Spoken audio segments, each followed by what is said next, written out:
Watch what you bet here on sportsbookreview.com's That Betting Show. Thor versus Bueller in Tinseltown tonight. Dodgers hefty favorite tonight, Teddy. Minus 178 total of 7.5. Mets are 27-27 on the road after their 7-3 victory last night. Dodgers, how about this? 36-19, looking to bounce back tonight. Will we get a bounce back tonight, or will Thor bounce back and steal this one for the Mets?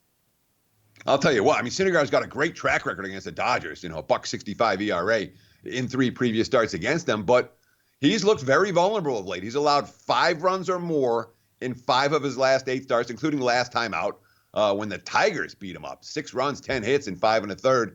He had a great quote after the game.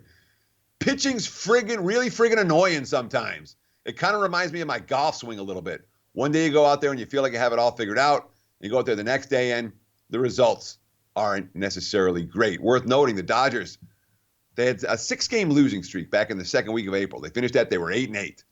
Since that time, 10-1 off a loss. Most of those wins coming by multi-run margins. And Bueller, he was rough early. 8.25 ERA in his first 3 starts.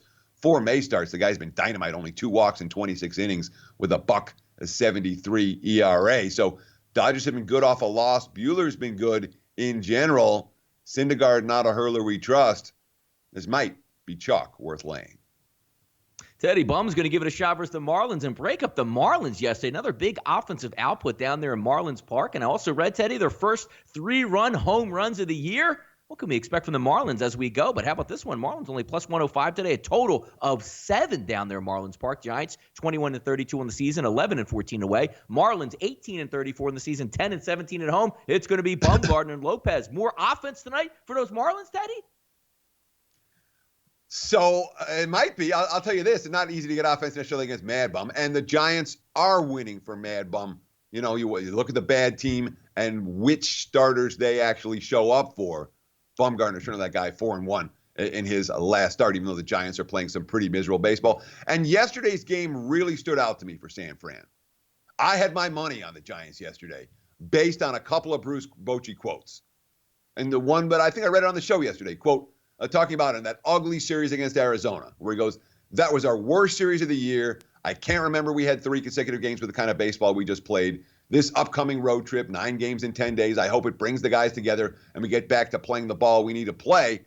And then they open up that road trip and just get bombed and a complete no-show. That's a big red flag for a team that's playing pretty bad baseball. And yesterday's supposed to be their step-up game, and they get bombed. So I know they've been winning for Bumgarner, but you look at the tail of these 2 teams, and they're clearly headed in opposite directions right now. Miami's playing their best ball of the year. Lopez, you look at his season-long stats. Oh my God, he's got a 5.40 ERA and a 3-5 record. Not that good. Look at him at home. He's got a .93 at home. He just pitched 7 innings at 1-hit ball in a win over the Mets last time. And the quote's coming out of Miami. Alfaro hit a dinger last night. Quote, "It's really nice to be working as a team, like a family. We're going to go out and fight together." Miami's won 8 of 11. San Fran's struggling. I'm not laying with my Mad Bum here. Yesterday, in theory, was the Giants' spot. It wasn't much of a good spot. Exactly. Who says you need Yelich, Stanton, Ozuna, JT Realmuto? Who says you need any one of those guys? Those Marlins are charging hard. We'll see if they can pick up the win. Talk about a team that needs a win tonight, Teddy. The St. Louis Blues. You don't want to go down 2-0 in a series, even though we'll head back to St. Louis. If we take a look, the Bruins again tonight, another heavy favorite, minus 170, a total of 5.5, which went over the total in the last game with the 4-2 final with the Bruins claiming victory. St. Louis going to start Binnington as usual. Same thing with Boston with Rask tonight. Yeah, I mean, look, the Blues dominated the first period in Game 1, and they got thoroughly dominated the last 2 periods of that ball game and gave up 4 unanswered. Craig Berube talking about what happened and what they need to do this time. Quote, "We need a lot more ozone time in the game. We turned too many pucks over, couldn't get on the forecheck enough, never made them play in their end enough.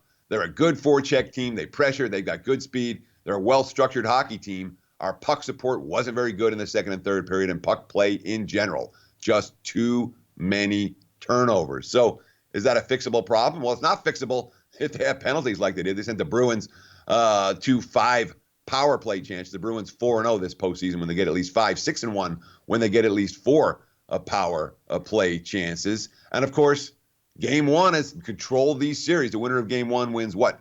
77% of the time. I don't know if I want the dog in game 2 any more than I did the dog in game 1. Bruins certainly look like the better of these two teams right now.